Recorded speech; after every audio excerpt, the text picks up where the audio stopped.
안녕하세요. 오늘 여러분과 함께 깊이 살펴볼 내용은요. 바로 월드 시리즈 오브 포커, 그 WSOP 메인 이벤트 챔피언이죠. 에스펜 요스탈의 최근 인터뷰입니다. 네, 안녕하세요. 이게 그냥 뭐 포커 전략 이런 얘기가 아니더라고요. 맞아요. 이번에는 그 엄청난 성공 이후의 삶, 특히 번아웃 경험이라던가 또 행복에 대한 생각이 어떻게 변했는지, 그리고 이런 치열한 경쟁 속에서도 인간적인 연결, 그러니까 커뮤니티가 얼마나 중요한지에 대해서 좀 자세히 들여다보려고 합니다. 네, 여러분이 보내주신 그 인터뷰 녹취록을 보니까 정말 최고 목표를 딱 달성한 사람의 솔직한 고민들이 느껴지더라고요. 그렇죠. 자, 그럼 한번 파헤쳐 볼까요? 좋습니다. 우선 에스펜의 최근 근황부터 좀 보죠. 지난 2년 반 동안 정말 말 그대로 집 없이 호텔이나 에어비앤비를 계속 옮겨 다녔다고 해요. 그냥 여행 가방 하나 들고. 2년 반 동안이요? 네. 그러다가 이제 최근에야 드디어 두바이에 아파트를 구해서 정착을 시작했다고 합니다. 근데 이 아파트도 사실은 1년 전에 완공됐어야 하는 건데 계속 미뤄졌군요. 네, 계속 지연됐다고 하니까 그 과정 자체도 뭐 순탄치는 않았던 것 같아요. 2년 반 동안 정해진 곳 없이 떠돈다는 게 이게 보통 스트레스가 아니었을 텐데요. 그렇죠. 단순 여행이 아니니까요. 인터뷰에서도 본인이 직접 얘기했는데 그 건강 지표 있잖아요. 왜 호흡 데이터나 HRV, 그 심박견이도 수치 같은 거요. 네네. 거기서 계속 안 좋은 신호들이 나왔다고 인정을 하더라고요. 막 비행기 계속 타고 시차 적응하고 이런 게 몸에 얼마나 부담인지 정말 뼈저리게 느꼈다고요. 정말 지칠만도 하죠. 네, 거의 뭐 번아웃 직전까지 간 거죠. 그 지점이 사실 굉장히 중요해요. 그러니까 이런 불안정한 생활 방식이 그냥 좀 불편하네 이 정도가 아니라 그의 어떤 신경계 상태나 전반적인 웰빙에 직접적으로 타격을 줬다는 거거든요. 네. 안정된 기반이 없으면 아무리 능력이 뛰어나도 이 최상의 컨디션, 특히 정신적인 컨디션을 유지하기가 참 어려운 거죠. 그렇죠. 기반이 흔들리니까요. 네. 그래서 에스펜 스스로도 번아웃 직전이다 이렇게 느꼈고 얼마나 심각했냐면 그 WSOP 메인 이벤트 파이널 테이블이 있잖아요. 포커 플레이어에겐 정말 꿈의 무대인데 그렇죠. 가장 중요한 순간 중 하나죠. 네. 근데 그때 라스베거스에 가는 것조차 포기하고 그냥 쉬었다는 거예요. 이대로는 안 되겠다 싶었던 거죠. 와, 그 정도였군요. 네.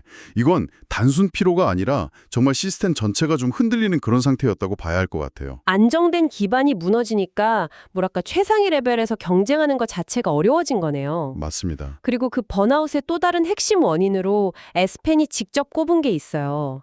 바로 긴밀한 핵심 그룹. 그러니까 진정한 의미의 커뮤니티가 없었다는 겁니다. 커뮤니티 부재요? 네.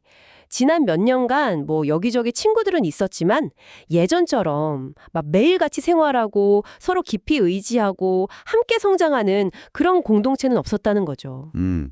이게 되게 흥미로운 지점인데요. 그렇죠. 여기서 되게 재미있는 비교를 하는데요. 밴쿠버에서 친구 패트릭 레너드랑 같이 온라인 포커 시리즈 스쿱이라고 하죠. 네. 그걸 플레이했을 때를 떠올려요. 네네. 그때 매일 엄청 치열하게 게임하느라 몸은 진짜 힘들었는데 정신적으로는 너무 즐거웠다는 거예요. 함께 하니까. 네. 서로 막 전략 나누고 뭐 힘든 상황 같이 이겨내고 그 과정 자체가 엄청난 힘이 됐다는 거죠. 그런데 코스타리카에서는 상황이 완전 반대예요. 혼자서 정말 완벽한 환경이었대요. 개인 짐에 사우나까지 있는 진짜 이상적인 에어비앤비의 성적도 좋았고요. 와, 환경은 최고였네요. 네. 그런데도 전혀 행복하지 않았다고 고백해요. 완전 혼자라는 느낌? 언어도 잘 안 통하는 곳에 딱 혼자 있으니까. 고립감이 컸군요. 네. 내가 여기서 도대체 뭘 하고 있는 거지?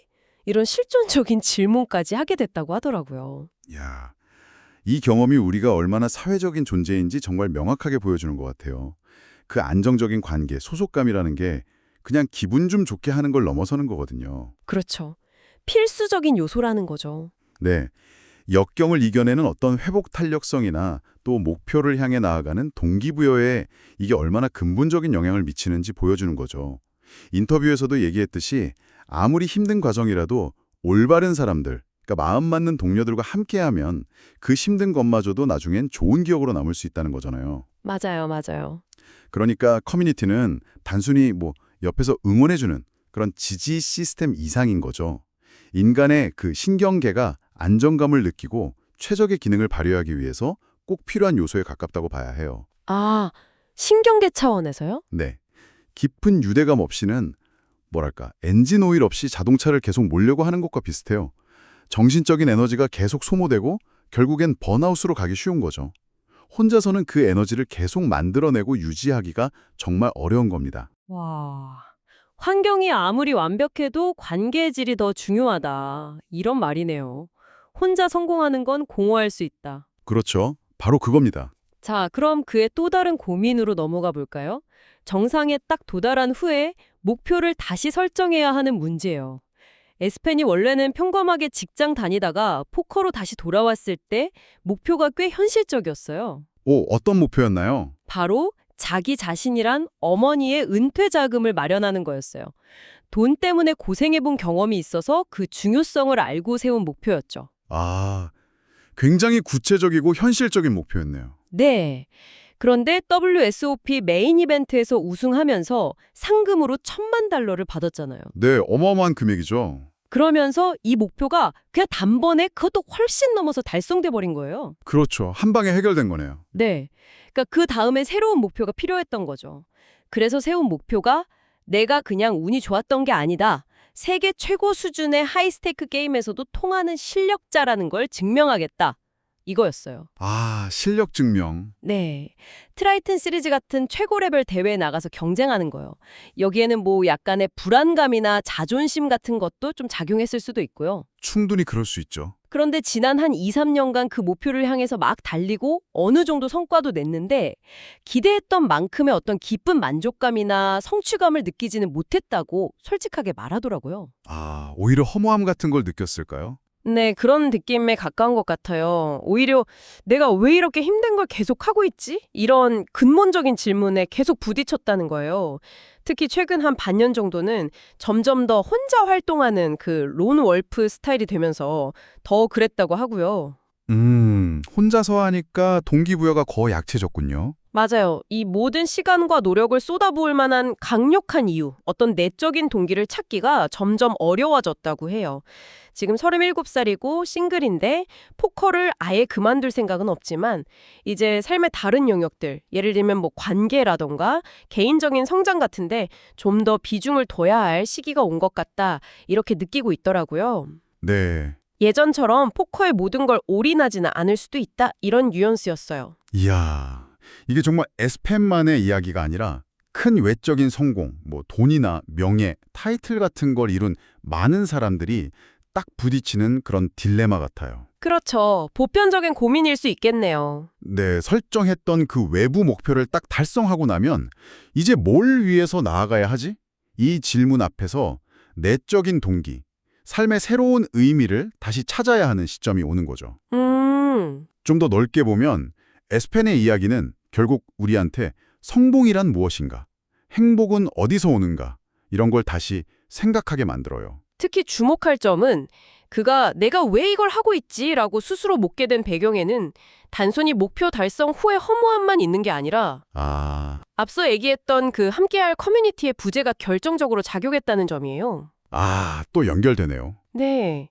승리의 기쁨을 정말 진심으로 같이 나눌 사람, 또 힘든 과정을 옆에서 같이 격려해줄 동료가 없다면 그 성취라는 게 사실 반쪽짜리가 될 수밖에 없거든요. 그렇죠. 나눌 사람이 없으면. 인터뷰에서도 그런 얘기가 나오잖아요. 큰 성공을 거뒀을 때 혼자 막 외딴 나라에 있으면 고향에 계신 어머니한테 전화해서 축하받는 거 말고는 그 감정을 나눌 사람이 없었다고요. 성공의 경험마저도 고립시키는 거군요. 맞아요. 성취의 가치를 완성하는 건 결국 함께하는 사람들인데 그 연결이 없으니까 성공의 의미마저 좀 희미해지는 거죠. 와, 그 연결의 부재가 성공의 의미까지 퇴색시킨다는 거 정말 깊이 와닿네요. 네. 자, 그럼 마지막으로 에스펜의 플레이 스타일이나 미래에 대한 생각, 그리고 여기서도 또 드러나는 그 연결에 대한 갈망, 이 부분에 대해 얘기 나눠보죠. 그는 자기 플레이 스타일을 GTO, 게임 이론 최적화에 기반해서 가능한 한 이론적으로 완벽하게 하려는 로봇 스타일에 가깝다고 표현해요. 아, GTO 기반이면 굉장히 분석적이겠네요. 네, 감정이나 직관보다는 논리, 계산 이런 걸 더 중요하게 생각하는 거죠. 특히 실력자들이 많은 트라이탄 시리즈 같은 하이스테이크 게임에서는 이런 접근이 더 중요하다고 보고요. 본인 성향 자체도 약간 논리적인 퍼즐 풀기를 좋아하고 명확한 근거가 있는 과학적인 방식을 선호한다고 하고요. 그의 성향과도 잘 맞는 방식이군요. 그렇죠.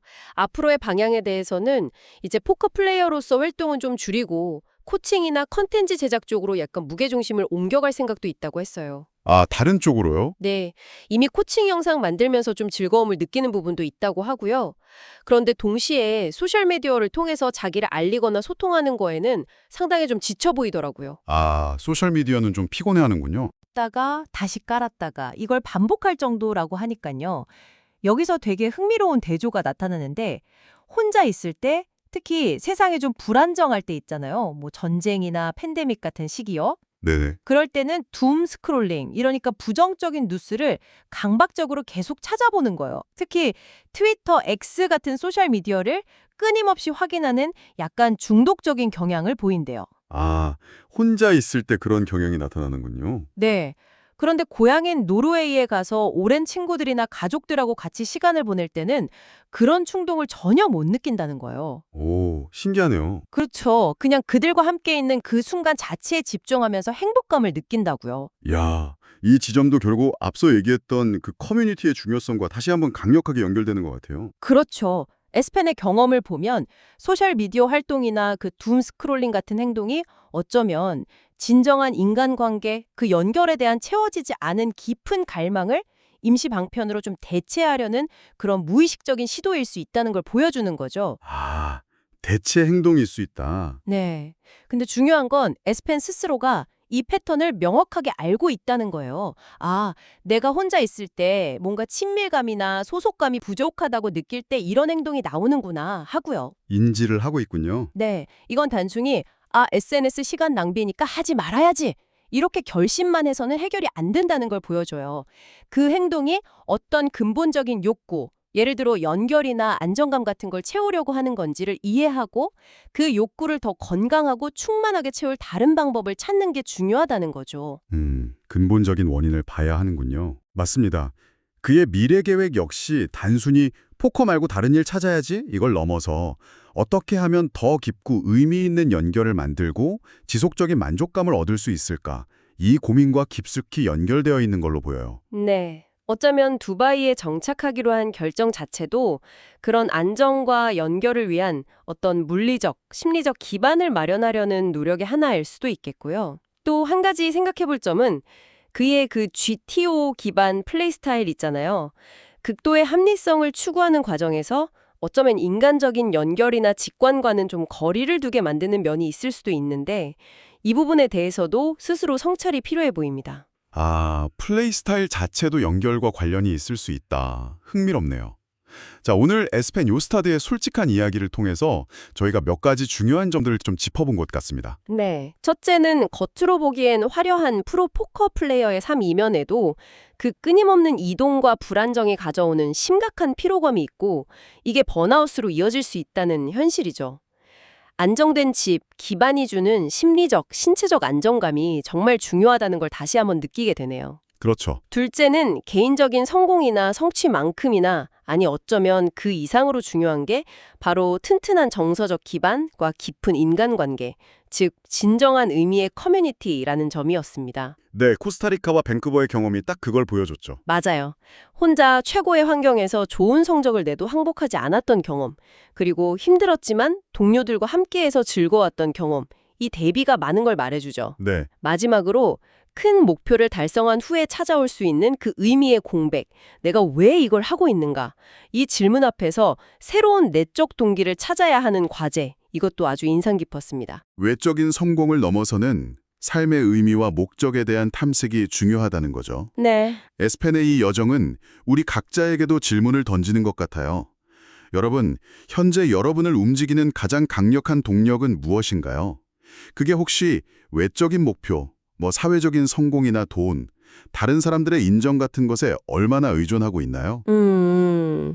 생각해 볼 문제네요. 그리고 만약에 그 목표들이 생각보다 빨리 이루어지거나 아니면 예상치 못하게 방향을 바꿔야 할 때 여러분의 만족감과 삶의 의미는 어디에서 다시 찾을 수 있을까요? 아, 어쩌면 에스펜이 지금 힘겹게 깨달아가고 있는 것처럼 진정으로 지속 가능한 행복과 깊은 성취감이라는 건 우리가 오르는 그 산봉우리의 높이나 크기 자체보다는 그 등반 과정을 누구와 함께하고 또 그 정상에서의 풍경을 누구와 나눌 수 있는지에 달려있는 건 아닐까요? 네. 여러분 삶에서 진정한 베이스 캠프가 되어주는 커뮤니티는 지금 어떤 모습인가요? 그리고 그 커뮤니티를 어떻게 가꾸어 나가고 계신가요? 한 번쯤 돌아보면 좋겠습니다. 네, 오늘 에스펜 요스타디의 경험을 통해 나눈 이야기들이 여러분에게도 깊은 성찰의 계기가 되었기를 바랍니다. 다음에 또 흥미로운 자료 분석으로 찾아뵙겠습니다. 감사합니다. 감사합니다.